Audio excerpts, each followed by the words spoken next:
Subscribe now and press the bell icon. Never miss an update. नमस्कार दोस्तों, जय Hind. The Balaji fact में आपका स्वागत है।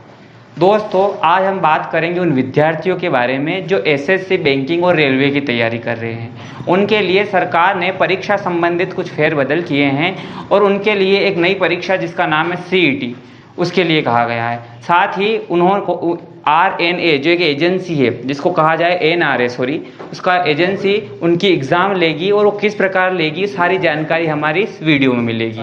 साथ ही हम आपको ये भी बताएंगे कि जो ये एग्ज़ाम है ये कब से स्टार्ट होगी तथा कौन कौन से विद्यार्थी इसमें पार्टिसिपेट कर सकते हैं। तो दोस्तों, ये सारी जानकारी के लिए आप बने रहिए हमारे साथ। सबसे पहले हम बात करेंगे सरकार की एक एजेंसी के बारे में जिसका नाम है एनआरए।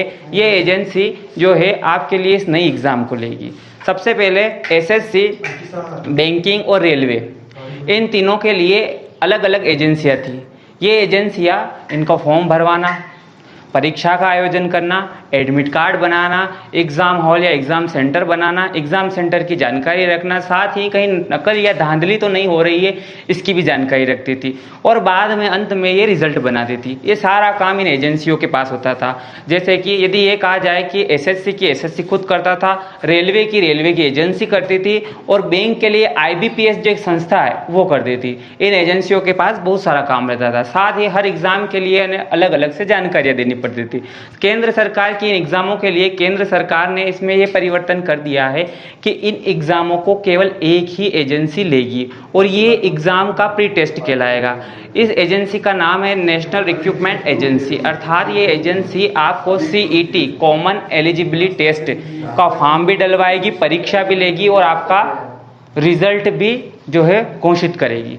दोस्तों, इसमें सबसे पहले ये होता है कि आपको जैसे कि हर एग्ज़ाम के लिए अलग अलग से फॉर्म अप्लाई करना पड़ता था। जैसे एसएससी की यदि वैकेंसी निकलती तो आपको एसएससी के लिए फॉर्म डालना पड़ता था, रेलवे के लिए रेलवे का डालना पड़ता था और जो है आपकी बैंकिंग संबंधित परीक्षाओं के लिए बैंकिंग संबंधित फॉर्म डालना पड़ता था। अब सीईटी एग्ज़ाम में जो विद्यार्थी इन तीनों परीक्षाओं को देना चाहता है या फिर तीनों में से कोई भी एक परीक्षा देना चाहता है, वह विद्यार्थी इसमें फॉर्म डाल सकता है। अब ये कब लागू होगा, कब से शुरू होगा, तो अभी 2020 में ये चालू नहीं होगा, ये शुरू होगा 2021 में। इसकी आवश्यकता क्यों पड़ी कि जैसे आपने देखा होगा कि रेलवे की एग्ज़ाम में बहुत सारी दिक्कत आई थी, रेलवे की एग्ज़ाम भी नहीं हुई और उसकी वैकेंसी भी निकली हुई। तो इस प्रकार की कई सारी असुविधाओं से बचने के लिए सरकार ने जो है इन एग्ज़ामों के बारे में बताया रखा है। अब सबसे पहले कहा जाए तो 2021 में इसकी शुरुआत होगी। 2021 में इसलिए होगी क्योंकि 2020 को ख़त्म होने में 2-3 महीने ही बचे हैं, ज़्यादा समय, इसको 3 से 4 महीनों में जो है 2020 ख़त्म हो जाएगा और 2021 की शुरुआत हो जाएगी। इस नई एग्ज़ाम के लिए जो है आपने सबसे पहले आपको एक कॉमन एलिजिबिलिटी टेस्ट देना होगा। कॉमन एलिजिबिलिटी टेस्ट में आपको जो है बैंकिंग संबंधित, यूँ कहा जाए तो रेलवे से संबंधित और साथ ही एसएससी से संबंधित सारे प्रश्नों की जो है आपको प्री सीरीज की एक तैयारी करनी पड़ेगी, अर्थात एक प्री टेस्ट देना पड़ेगा। प्री टेस्ट में जो विद्यार्थी उत्तीर्ण होगा उस विद्यार्थियों को फिर इन विभागों की मेंस परीक्षा भी देगी। जी हाँ दोस्तों, इनकी भी एक परीक्षा देनी पड़ेगी। आपने कई सारे यूट्यूब के थंबनेल और बहुत सारे यूट्यूब चैनलों ने जानकारी दी कि तीनों नौकरियाँ मिलेगी एक ही परीक्षा से। नहीं, नौकरियाँ नहीं मिलेगी। एजेंसी कतई ये दावा नहीं करती है कि एग्ज़ाम लेके वो आपको नौकरियाँ देगी।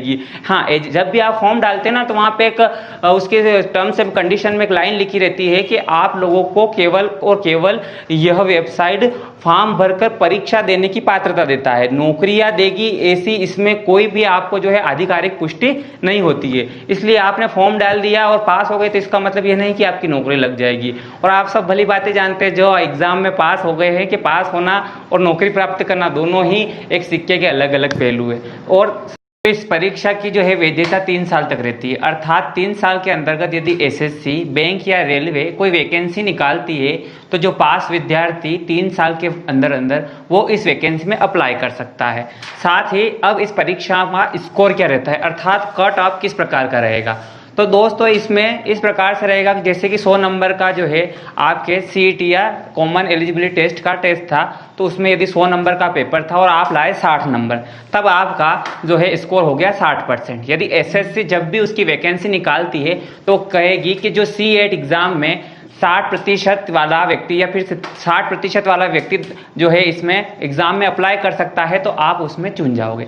यदि रेलवे निकलती है वैकेंसी और कहती है कि 70% या 70 नंबर वाला व्यक्ति ही इसमें अप्लाई कर सकता है तो आपके तो 60 नंबर है, आप उसमें अप्लाई नहीं कर सकते। बैंकिंग यदि वैकेंसी निकालती है और कहती है कि 50% वाला व्यक्ति ही या CET एग्जाम का 50% वाला व्यक्ति इसमें आवेदन कर सकता है तो आपके चांस है आप उसमें अप्लाई कर सकते हैं। तो ये रहेगा आपके अप्लाई करने का तरीका। बाद में विभागीय मेंस होगी और अपने अपने सिलेबस के हिसाब से वो एग्जाम्स उनके सिलेबस के अनुरूप होगी, उनमें उनको पूरी छूट होगी।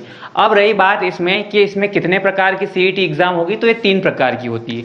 जैसे कि आपने देखा होगा कि SSC में भी 10वीं लेवल की अलग होती है MTS एग्जाम और 12वीं लेवल की अलग होती है, और साथ ही जो है SSC CGL जो ग्रेजुएशन लेवल की वो अलग अलग होती है। तो इसी प्रकार CET एग्जाम भी 10th लेवल की अलग होगी, 12th लेवल की अलग होगी और ग्रेजुएशन की भी अलग अलग होगी। यदि आप ग्रेजुएशन के पद की दावेदारी करते हैं तो आपको CET एग्जाम का जो 3rd लेवल है जो ग्रेजुएशन का है वो देना होगा। यदि आप 10th पास है तो आपके लिए 10वीं परीक्षा का जो है जो लेवल है उस परीक्षा वो आपको देनी होगी। अर्थात आप किसी भी एक एग्जाम से तीनों एग्जाम फाइट नहीं कर सकते, आपको अलग अलग लेवल की परीक्षाएं देनी पड़ेगी। तो दोस्तों इस प्रकार जो है आप इनमें अप्लाई करके जो है आने भविष्य में होने वाली एग्जामों के बारे में आप कह सकते हो या फिर उन परीक्षाओं को दे सकते हो। ये थी एक सिंपल सी जानकारी। अब दोस्तों साथ ही हमारे पिछले वीडियो में हमने आपको बताया था कि UPSC परीक्षा क्या है, आप इसमें किस प्रकार अप्लाई कर सकते हो और किस प्रकार जो है आप इसकी मेंस और इस परीक्षा को दे सकते हो। तो उसके लिए हमारा पिछला वीडियो बना रखा था, आप इस वीडियो में जाकर उसको देख सकते हो और शायद जो तैयारी करना चाहता है उसके लिए आप शेयर कर सकते हो। साथ ही हम आपसे एक प्रश्न पूछेंगे इस वीडियो में कि आपको किसी परीक्षा से संबंधित यदि कोई जानकारी प्राप्त करना है तो आप हमें कमेंट कर दीजिए। हम कमेंट में आपके जो भी जवाब होगा उसके लिए हम जानकारी जुटाकर एक वीडियो बनाएंगे। धन्यवाद दोस्तों। नए वीडियो और अन्य सारी अपडेट के लिए बने रहिए द बालाजी फैक्ट पर। Subscribe now and press the bell icon. Never miss an update.